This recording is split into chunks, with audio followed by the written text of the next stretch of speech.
ఇట్లాంటి అట్లాంటి షరతులు పెట్టేటటువంటి పరిస్థితి లేకుండా ఉండాలి. అట్లాగా ఉన్నవాళ్ళు వీళ్ళందరూ కూడా ఇప్పుడు చంద్రబాబు ఏం షరతు పెడతాడు ఇవాళ, లేకపోతే దేవగౌడ ఏం షరతు పెడతాడు?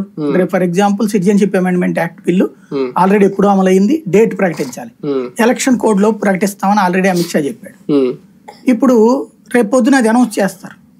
చేసినప్పుడు సహజంగా ఇంతకుముందు తెలుగుదేశం దాన్ని వ్యతిరేకించింది, ముస్లింలని బాగా రెచ్చగొట్టారు కూడా, ఎన్ఆర్సీ కానీ సిఐ. ఇప్పుడు సైలెంట్ గా ఉండాలి, అది ఖచ్చితంగా ఒప్పుకోవాలి. ఆయన తెలుగుదేశం పార్టీ ఎన్డీఏలో చేరిందా, బీజేపీ ఎన్డీఏలోకి ఆహ్వానించిందా? అంటే తెలుగుదేశం పార్టీ వాళ్ళ దృష్టిలోనేమో తెలుగుదేశంలోకి ఎన్డీఏ చేరినట్టు.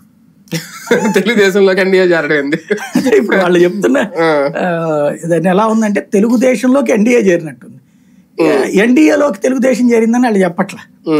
ఇది నెంబర్ 1. రెండోది పిలవటం, వీళ్ళు అడిగారు, వాళ్ళు రమ్మన్నారు, అంతేనా?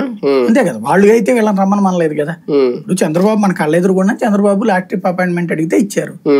అపాయింట్మెంట్ గురించి క్యాన్సిల్ అయింది, మళ్ళీ వచ్చారు, మళ్ళీ చేస్తున్నారు, మళ్ళీ ట్రై చేస్తున్నారు, ఇది వాళ్ళే కదా రాసింది.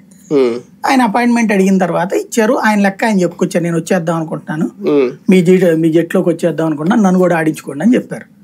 ఈయన ఆడించుకుంటే ఈయనకు ఉన్నటువంటి బలం ఏంటి అంటే, కబడ్డీ భాషలో చూడాలంటే రైడరా, క్యాచరా, డిఫెన్స్ ఆడతాడా, అఫెన్స్ ఆడతాడా, ఇవన్నీ వాళ్ళు లెక్కలేసుకున్నారు. ఈయన వలన మన జట్టుకి బలమా బలహీనత అన్నది.